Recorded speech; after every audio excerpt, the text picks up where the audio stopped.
The small compound buzzed with whispers and sneers. Friends, family, and neighbors gathered in disbelief, their mouths wide open, hands on their heads. Some covered their faces to laugh in secret, others didn't bother hiding it. The groom stood proudly in a traditional attire, a red cap on his head, holding the hand of a blind woman in a faded ankara. She leaned on a walking stick. Her face was covered in strange wart-like growths.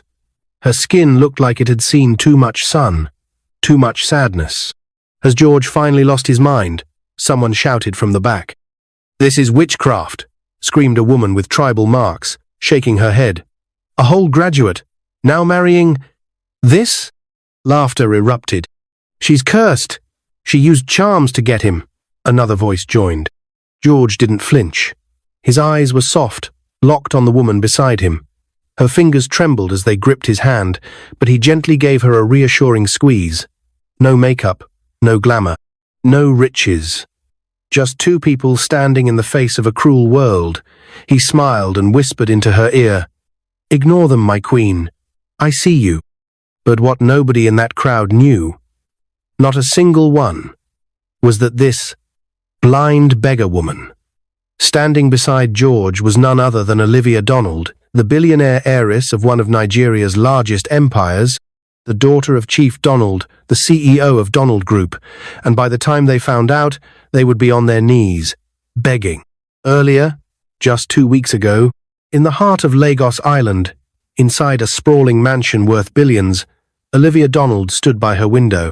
The skyline sparkled under the moonlight, but her heart felt like a ghost town, empty, quiet, and aching. She had everything: a master's degree, international awards, her father's business empire at her fingertips, but not love, not real love. At just 25, Olivia was already handling multi-million-dollar contracts, managing boardrooms full of men twice her age. She had made her father proud. She had made the entire country proud. But what good was all that, when every man she dated only saw dollar signs? Her last boyfriend, a slick-talking, fast-smiling fraud, borrowed $300,000 and stole one of her favorite cars, then vanished. The one before that? He made her believe in forever, until she found out he was secretly married and had 3 children in Warri. Tears rolled down her cheeks. She clenched her fists and whispered, "I need to know if someone can love me without all this." That night, she made a decision that would shock the country. Olivia would go undercover as a blind, sick beggar. If someone could love her in that form, then she would know it was real. She planned everything. The next evening, she walked into the lavish living room where Chief Donald, her father, sat flipping through a newspaper. "Daddy," she said softly, "I want to take a 2-week trip to Dubai, just to breathe before my birthday." He smiled. "Go, my daughter. Buy yourself the world, take $500,000, and make sure you don't come back with another heartbreak." Olivia smiled back, but her heart ached with the lie. She wasn't going to Dubai. She booked a one-way flight to Port Harcourt under a fake name. When she landed the next morning, she checked into a modest hotel. A makeup artist she had flown in from Benin arrived in the evening. Hours passed as they worked. By the time they were done, the transformation was shocking.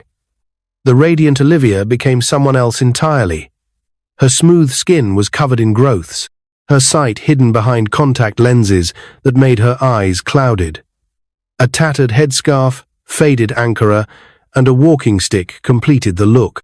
She stared at her reflection. "No one will know me now," she whispered. "Not even my father." She took a deep breath and stepped into the real world alone, blind and desperate. For 4 days, she begged in front of the same bank.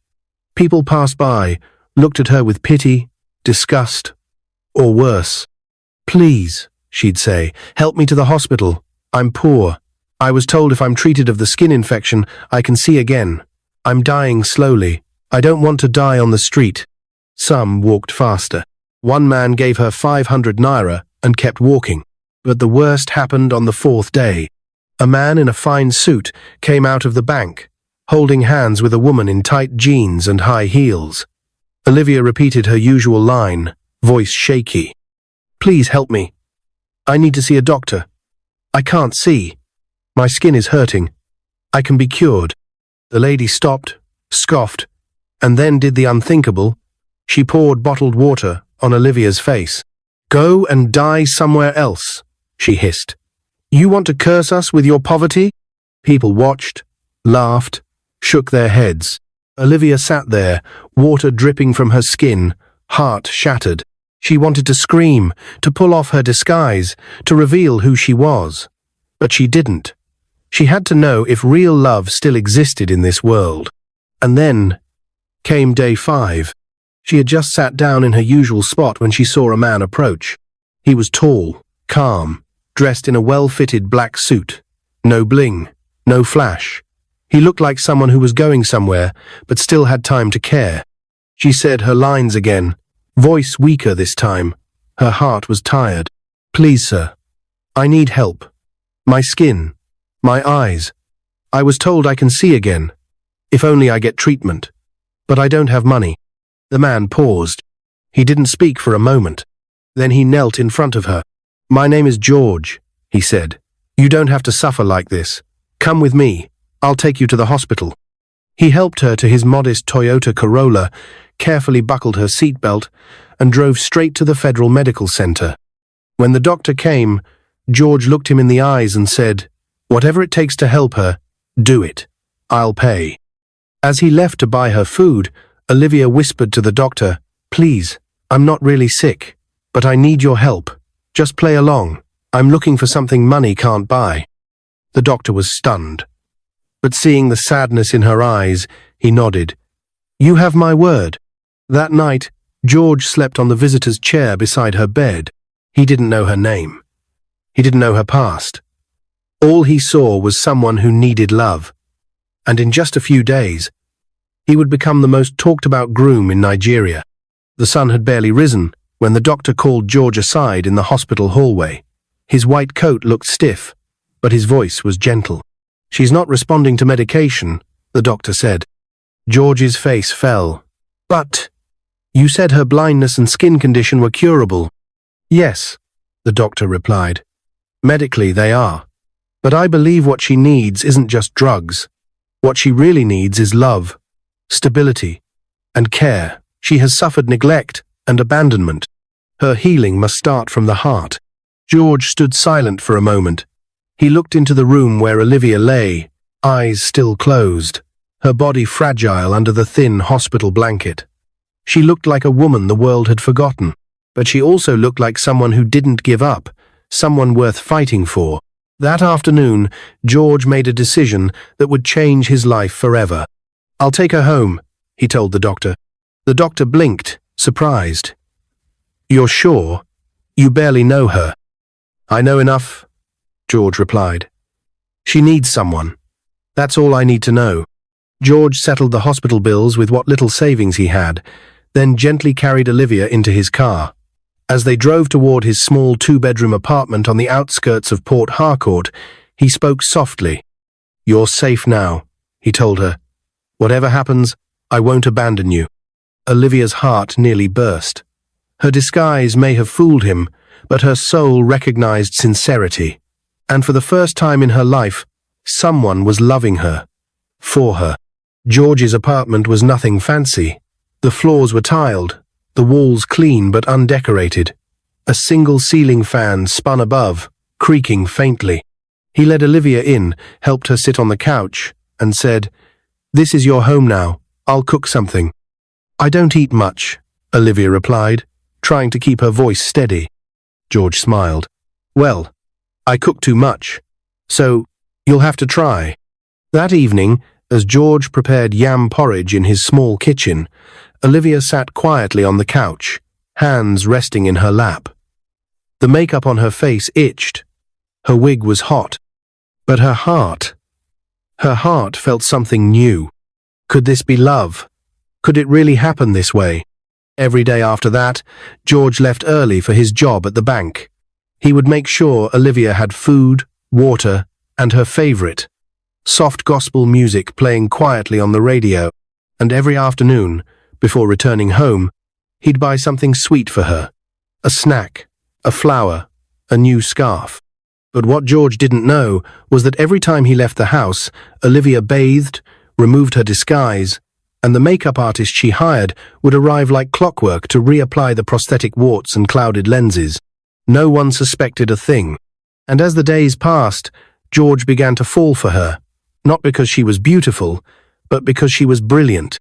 Olivia would ask about his job, suggest better savings methods, and even advised him on how to handle an internal report at the bank that he was struggling with. "You said you studied accountancy?" George asked one night, surprised by her sharp insight. "Yes," Olivia replied softly, "and I have an MBA in management." George smiled. "That explains it. You're like a walking business manual." She laughed, a light, airy laugh that made George's heart skip. That night, he watched her from across the room as she pretended to struggle finding her slippers.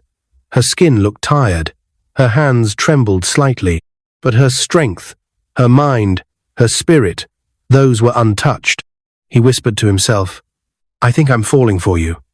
By the 10th day, George couldn't hold it in anymore. He sat beside her on the couch, held her hand gently, and said, "There's something I need to tell you." Olivia's heart began to race. "I know life hasn't been kind to you," George said, "and I don't even know your real story, but I want to be part of your future, no matter what your past holds. I want to love you the way no one else ever has." Tears filled Olivia's eyes. She had never felt more seen in her entire life. You'd marry someone like me?" she whispered. George nodded. "Why not? Who you are matters more than how you look." She turned away, pretending to be overwhelmed, but in truth, she was hiding the tears of joy falling from her eyes. That night, she finally gave him a piece of the truth. "George," she said, "a long time ago, someone told me that if a man truly loved me and married me, my condition would disappear within 3 months. I don't know if it's true, but I feel like it could be." George sat up, heart pounding. "Then what are we waiting for? Let's get married tomorrow." She gasped. "Tomorrow?" "Yes. I'm not afraid of what anyone will say. I love you. If love is the cure, then let's try it." The next morning, George made phone calls to his family, neighbors, and a few friends. The reactions were mixed. "Are you insane?" his uncle shouted. "Marrying a blind, diseased beggar," said a former classmate. "This one is not love. You are bewitched." But George didn't care. He borrowed a traditional attire from his cousin, and Olivia wore one of the clean Ankara gowns George had bought for her earlier that week. As he led her to the small gathering of people in his compound, the sneers and laughter exploded. "She must have bewitched you. This marriage won't last a week. You've disgraced our family." One neighbor spat on the ground and walked away, but George ignored them all. He looked at Olivia, blind and dressed in worn-out Ankara, and said, "I see you, and I'm proud of you." They exchanged simple vows, no priest, no ring, just a promise, to love, to stay, to heal together. And as they walked back into the house, the mockery ringing behind them, Olivia asked softly, "Why are you doing this?" George looked at her with a gentle smile. "Because I see treasure in you, not what others see. Even if you never heal, I want to spend my life with you." And in that moment, something inside Olivia broke. She dropped her walking stick, fell to her knees, and burst into uncontrollable tears. "George," she whispered, "there's something I have to tell you." George stood frozen. Olivia had fallen to her knees, weeping uncontrollably, her hands clutching his. Her voice trembled. "Please, give me just a few minutes," she said. Without waiting for his response, she stood up slowly, reached for the walking stick beside her, and carefully walked toward the bathroom. George watched in silence, confused, concerned, and unsure what she was about to say or do. The minutes ticked by. 5, then 10. He walked toward the door and raised his hand to knock just as the door opened from the inside. And standing before him was not the blind beggar he had just married. George stumbled back a step, mouth wide open, heart nearly jumping out of his chest. Standing there was a different woman. She was glowing. Her caramel-brown skin was flawless, Her eyes, clear, bold, and beautiful. She looked directly into his. Her wart-like growths were gone. Her face was smooth. Her long curly hair was wrapped neatly in a bun. She wore soft satin pajamas that shimmered in the light. She looked like someone who belonged on the cover of a Forbes magazine. "George," she said softly, "it's still me, Olivia." George took another step back, looking at her face, then at her hands, then at the couch. "What? What is this? Who are you?" "It's me," she said again, stepping closer. "I'm the woman you helped, the one you married. I was just in disguise." "In disguise?" George could barely breathe. I don't understand. Are you a spirit? What's happening?" She placed her hand gently on his shoulder. "I'm sorry for lying to you," Olivia said. "But I had no other way to find someone who would love me. Not for my name, not for my money, but for my heart." George stared at her, speechless. "I'm Olivia Donald," she continued, "daughter of Chief Donald, CEO of Donald Group. The girl you picked up outside the bank. That was me. In makeup. In costume." George's eyes grew even wider. "Wait, Chief Donald? You mean the Chief Donald?" She nodded. "My mother died giving birth to me," she said quietly. "My father never remarried. He gave me everything, love, education, a company, but he couldn't give me what I wanted most. Real love. 2 men I dated in the past only wanted my money. One of them stole $300,000 and disappeared. I lost trust in everyone." She took a deep breath. "So I ran away.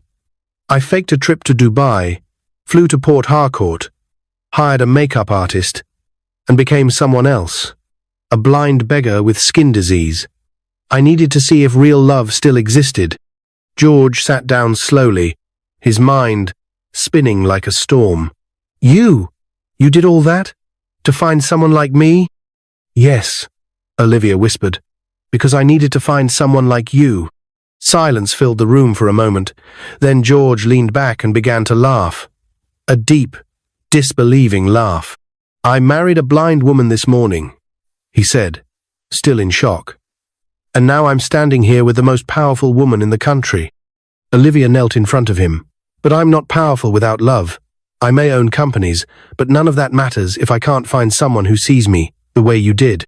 George looked down at her. His mind was still spinning, but his heart had never felt more sure. "I didn't fall in love with a billionaire," he said. "I fell in love with a woman who asked for help outside a bank." Tears filled Olivia's eyes. "I'm sorry for deceiving you," she said. George gently cupped her chin. "You didn't deceive me. You tested me. And I'm glad I passed." They sat in silence, letting the moment wrap around them like a warm blanket. 2 souls who had found each other in the most unexpected way. The next morning, a private jet waited for them at Port Harcourt Airport. George had never flown in one before. He walked through the polished interior with wide eyes. Everything sparkled: marble floors, leather seats, and a glass table with champagne already chilled. Olivia sat beside him, holding his hand as the jet prepared for takeoff. "You still okay?" she asked gently. George chuckled. "I think I'm still dreaming." As the plane soared into the clouds, he looked out the window, then turned to her. "How's your father going to react?" "He'll be shocked," Olivia said, "but I think he'll respect you, especially after hearing how you treated me." Hours later, they were in Lagos. Chief Donald sat at the head of a long glass table inside his mansion. His suit was dark blue, his gold wristwatch shining under the chandelier. When Olivia walked in with George, the butler nearly dropped the tray he was holding. "Daddy," Olivia said, her voice clear, "I have someone I'd like you to meet." Chief Donald stood, eyes locked on George, who immediately bowed slightly and greeted him with respect. The chief's eyes narrowed. "I was told you were in Dubai." Olivia smiled.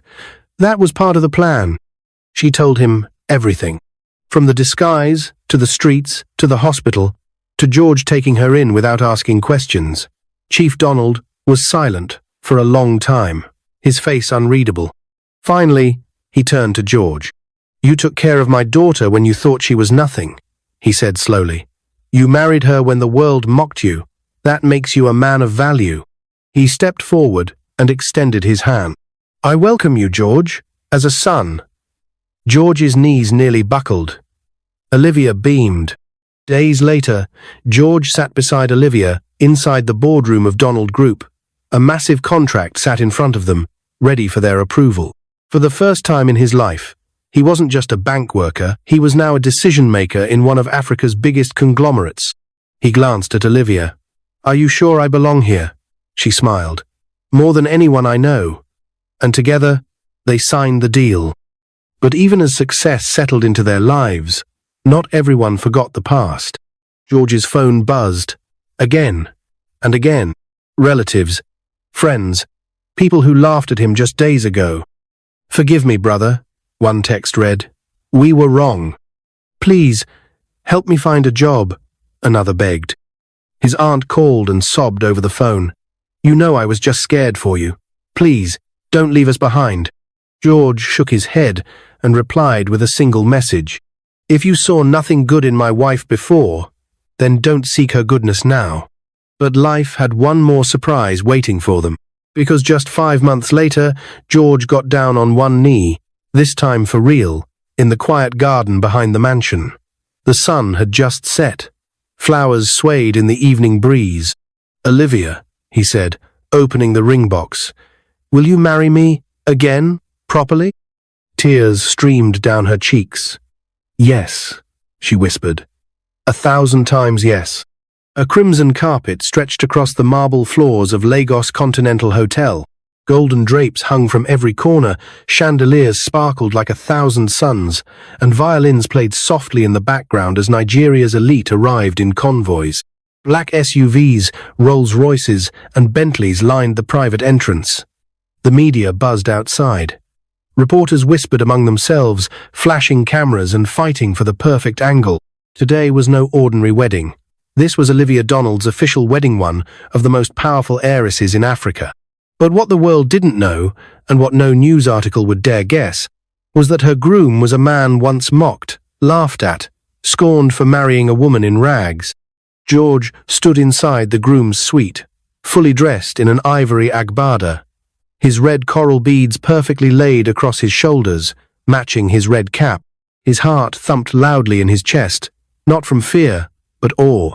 Less than 6 months ago, he was walking home from work, surviving on a meager civil servant's salary, and now he was about to say, I do, to a woman the world bowed to.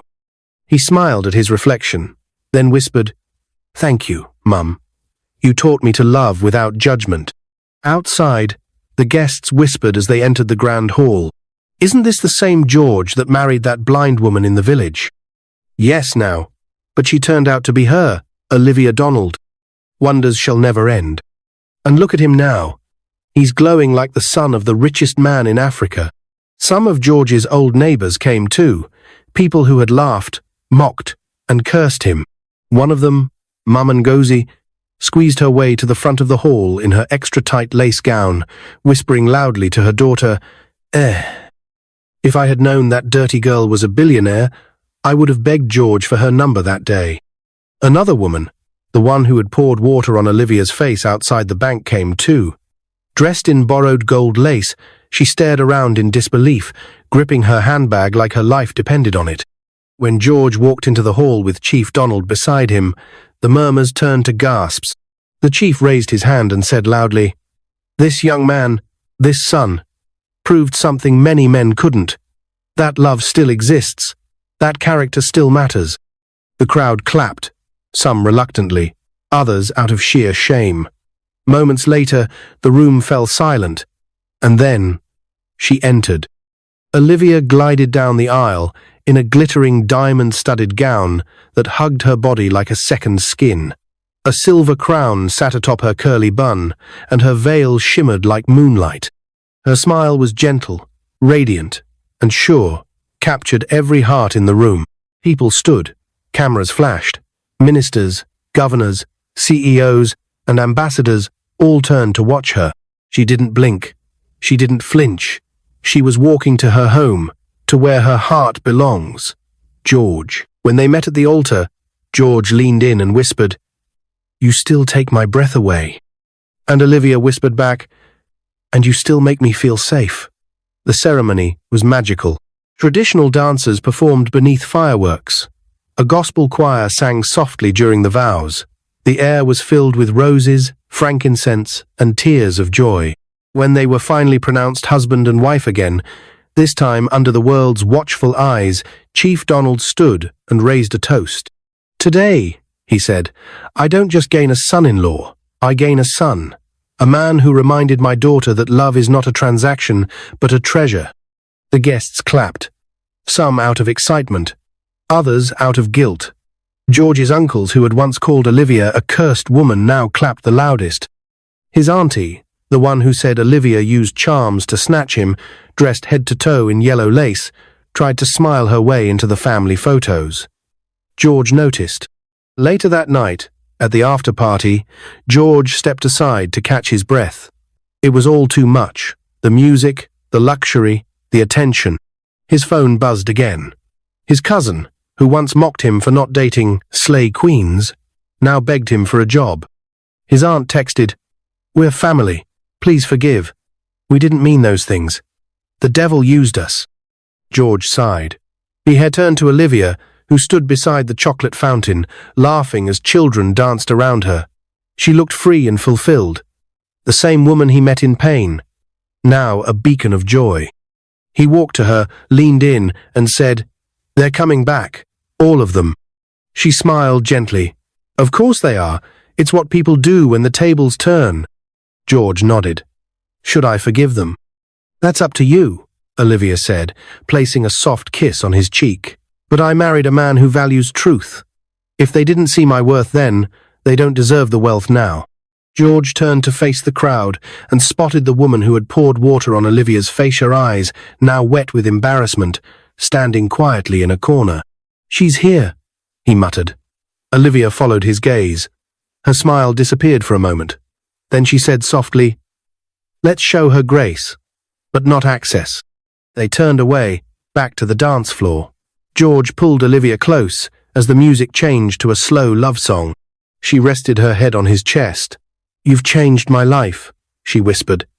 "You've saved mine," he replied. 2 years later, it was a quiet Saturday morning in the garden of the mansion. Sunlight spilled over the trimmed hedges, birds chirped in the distance, and George, now dressed casually, in white kaftan and brown sandals, stood under the tree holding a tiny bundle wrapped in soft pink blanket.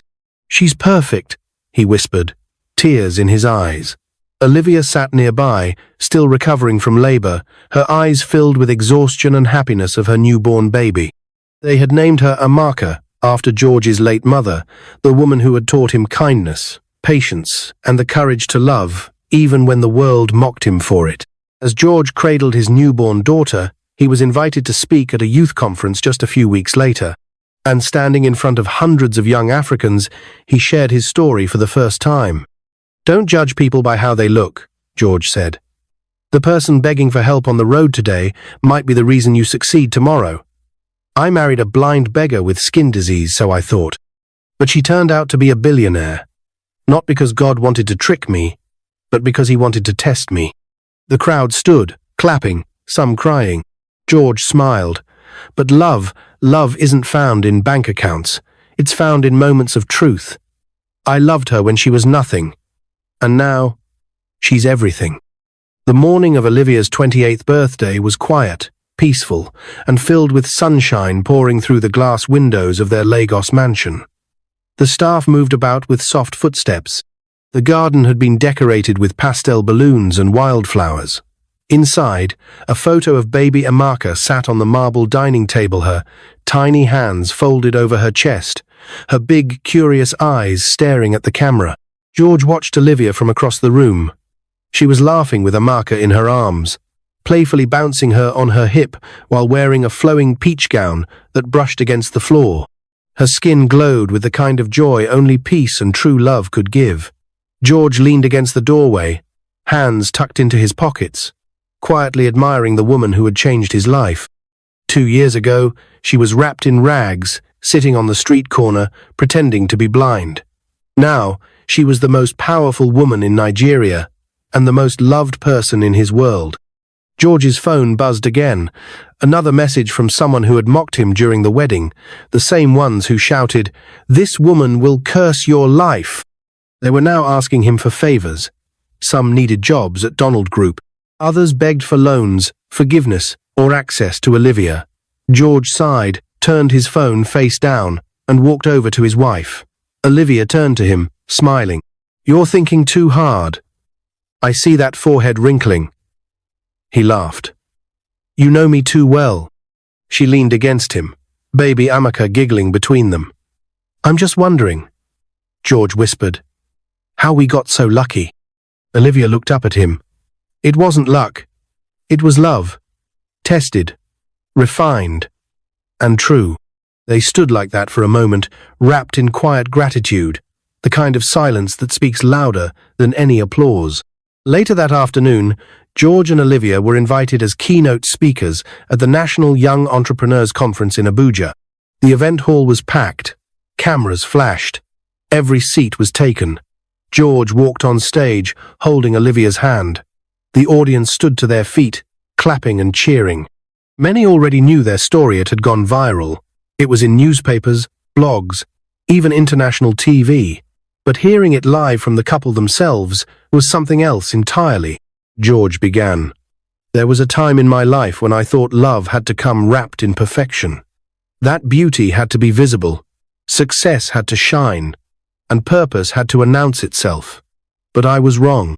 The audience listened, fully locked in. He continued, "I married a blind beggar because my heart saw something no one else did, and when the disguise was gone, she wasn't just beautiful, she was powerful. She was Olivia Donald." He paused, turned to her, and smiled. The crowd clapped again, some rising to their feet. Then Olivia stepped forward. "I pretended to be blind, poor, and sick, not to trick anyone, but to find truth. My success had become a wall, and all I wanted was someone who would climb it, not for the gold at the top, but for the soul behind it." She turned to George. "You didn't just marry me. You saw me. You believed in me. When everyone else poured water on my face, you poured kindness into my soul." Then she turned back to the crowd. "To every young woman here today, you are not your money, your looks, or your status. You are your truth. Protect it. Don't settle for attention. Wait for love." The applause was deafening. After the event, Chief Donald invited close family and business friends to a private dinner at the estate. During the toast, he raised his glass and said, "2 years ago, I almost lost my daughter to loneliness, but now I see that loneliness was a setup for the kind of love money cannot buy." He looked at George. "Son, you remind me of who I was when I first met her mother. You loved deeply, fearlessly, and for that, I'll never stop thanking you." George blinked rapidly, fighting back tears.